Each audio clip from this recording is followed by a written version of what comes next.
Hi all, this is Johnny Crass coming to you with the next installment for the Sustainable Center and I's How to Play Warhammer. This section will be covering the magic phase, which is of course my favorite phase. Now, what you will need to get started in the magic phase is a caster of some kind. Whether it be a level 1 Vampire Lord or something like a level 4 Chaos Dwarf Prophet. Wizards come in a variety of shapes and forms, flavors and textures, from damsels to prophets to slans and everything else you can think of. Now, the first step is the lore your wizard will be running. This is chosen in the army list creation step. You write it down with his war gear, with his level, with everything else he's running. You write down what lore he will be taking. This can be your high lore, or one of the big red book lores, or, yeah, it's normally between those two. Now, after you've chosen the lore you're going to be running, you will be, how to say this correctly, after you've chosen your lore, and once the game starts, you'll be rolling for spells. Now, you'll have, when you're building your list, you'll have access to a variety of levels that a wizard can be, between 1 and 4, so 1, 2, 3, 4. And you'll see it reflected in the price and where they are in the unit selections. Some will be heroes, most will be lords. Now, the difference between a level 4 and a level 1 is very varied. Now, a level 1 can only know one spell, because he knows one spell per level. So level 1 would only know one, while level 4 would know 4 spells. This also reflects in that a level 1 would only get +1 to cast and dispel, while a level 4 would get +4 to cast and dispel. The levels are reflective of the bonuses you're getting when you're casting or when you're dispelling. Now, after you've rolled in for spells and done all that, you're going to be wanting to start your magic phase and start tossing around some spells. This starts off by rolling 2d6 for the winds of magic. The winds of magic are random, and the winds of magic are fickle. So what you do is, the beginning of each magic phase, you roll 2d6. So I rolled a 6 and a 4. Now this is the number of power dice I will have access to in this magic phase. So, number of power dice I'll have access to in this magic phase. And the number of dispel dice that my opponent will have access to is the higher of these two numbers. So with a 6 and a 4 rolled, I would have 10 power dice, and my opponent would have 6 dispel dice, because 6 is the higher of the two dice. Now, we're not done rolling for power and dispel yet. We've got our base, but now we can augment and modify it. For each wizard in my army, I can now roll a d6. On the roll of a 6, I get another power or dispel dice. It's called channeling. So, say the prophet's my wizard, I'd roll dice, and a 1, so I would not channel dice. But if I rolled a 6, I would be up to 11 power dice, because I had 10, and then I channeled. or I'd be up to 7 Dispel dice because I had 6 and then I channeled. So that's how you're going to get your dice to cast your spells. Now, the next thing is casting your spells. First off, you need to pick a legal target for your spells. You can't just be tossing a fireball across the board at a unit engaged in close combat. That's not how it works. Different spells will have different target restrictions written either into their rules or into their spell types, which we will be going over later on in another video. But pretty much it boils down to a few basics. It's your augment, it's your hex, it's your direct damage, your magic missile, and your vortex. There's a few others, but those are your basics. They all have different requirements for what they need. They all have different requirements for what they need. Some need line of sight. Some just need you to be in the range of the spell indicated. They all have different requirements. So after you've picked yourself a legal target, you're going to try to cast the spell. So you nominate the spell you're going to cast. Let's use this as an example. I'm going to be casting Van Hels's Dance Macabre. Now, you choose how many power dice you want to throw at a spell. The max dice you can throw at a spell is 6, unless you're playing Dark Elves, but that's different. So it's 6. So I can throw up to 6 dice.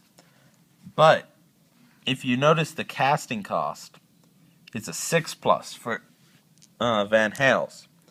That means on these 2 dice, I need to roll 6+. And then add in my wizard level. So if I'm a level 4, I'll just add +4 to whatever I roll on this and try to get a 6+. So I'm rolling my 2 dice. I roll a 3, and then add my level 4. So right there, that is 10 total, which casts the spell successfully. Because 3 + 3 + 4 is 10, and you needed a 6 to cast the spell. So, that is now the casting cost for the spell. Now your opponent can try to dispel that. Say I want to throw 2 dice at it, because I also have a level 4. I'm going to throw my 2 dice to get rid of that. I roll a 3 and a 3. Perfect. So, my 3 cancels out your 3. This 3 cancels out this 3. And we're both level 4s, so they cancel out. To dispel a spell, you must match or beat what your opponent rolled on their power dice. This is normally easier said than done if the player's playing a smart magic phase. But fear not, person with power dice, because just because they dispelled that spell, you still have a handful more power dice in the wing to try to cast another spell. So you would do it all over again. But there is a caveat. If you ever fail to cast a spell, keeping in mind a roll of a 1 or a 2 is an automatic failure, regardless of your wizard level. Like if I needed a 6+ with a level 4 and I rolled a 2, the spell still fails. And if you fail to cast a spell, you cannot cast for the rest of the magic phase. Other wizards can cast, but not you. Now, there are some other little trinkly things about casting a spell. If a double 6 is rolled when you are casting a spell, that spell is cast with irresistible force. Casting with irresistible force means that it cannot be dispelled and automatically succeeds. Whatever the rest of your roll is, you automatically succeed in casting. But it comes at a price. On page 34, you will find a miscast chart. Once you miscast a spell by getting a double 6, or there are other methods for miscasting, but double 6 is the most common one. You will roll 2d6 on the chart, and whatever the effect is that you roll up on the chart, you apply it to your wizard, who rolled the double 6s in the first place. And you would just apply the effect. Now, on the flip side, a spell can be irresistibly dispelled. So I'm trying to dispel a spell, and I toss these dice at it, and I roll 2 6s. This spell is automatically dispelled, just because I rolled the 2 6s. But because it's a dispel, I do not roll on the miscast table. I just don't. Now there are a few other things. Dwarves will always receive a +2 to dispel because they can't take wizards, so it's just an innate +2 to dispel. There are certain items, like a dispel scroll, which will automatically dispel a spell. There is no limit to the amount of dice that can be thrown at a dispel attempt. While there is a limit on power dice, there is not a limit on dispel dice that you can throw at one spell.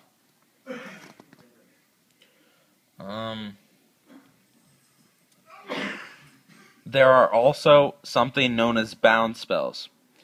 Bound spells have a fixed casting value that you will not be using your wizard level on.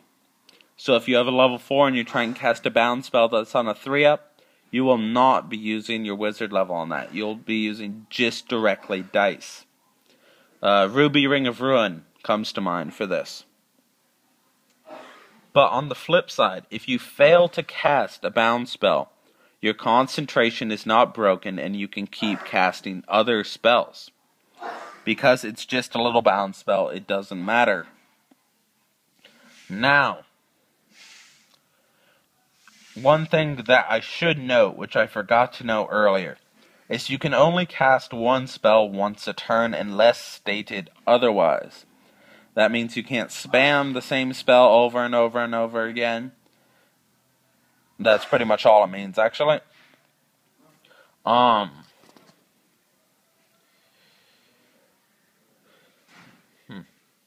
I believe that is actually everything for the magic phase. Oh, one last thing. Remains in plays. Remains in plays are spells that will stay into effect in other magic phases and can be dispelled with either power dice or dispel dice, depending on the player turn. So, if my opponent had a remains in play up during my magic phase, I can use some of my power dice to dispel that spell. But, once again, if I fail to dispel it, my concentration is broken. So, there's that. I believe I've covered everything of basic note. We will be doing a more in-depth tacticia on the magic phase, how to use your dice, whether to be conservative or very liberal with your dice for casting a spell, go over a little bit of the averages, and just kind of how to formulate a strong magic phase. So, once again, magic is fairly simple. You pick your target, you meet your casting value, you hope your casting value is not beat, or it's just let go and no dispel attempt is made, and then you resolve the effect of your spell, and then you move on to your next spell. You, the player who controls the magic phase, whose turn it is, can choose when their magic phase ends. So, if you're casting a spell, and then your opponent dispels, and you still have power dice left over after that, you can choose not to cast, and you can choose just to end your magic phase. That is always your choice. And then, we shall be moving on to the shooting phase, which my good friend the Sustainable Center will be covering. So, until next time, this is Johnny Crass. Please go check out the other videos in the playlist, and goodbye.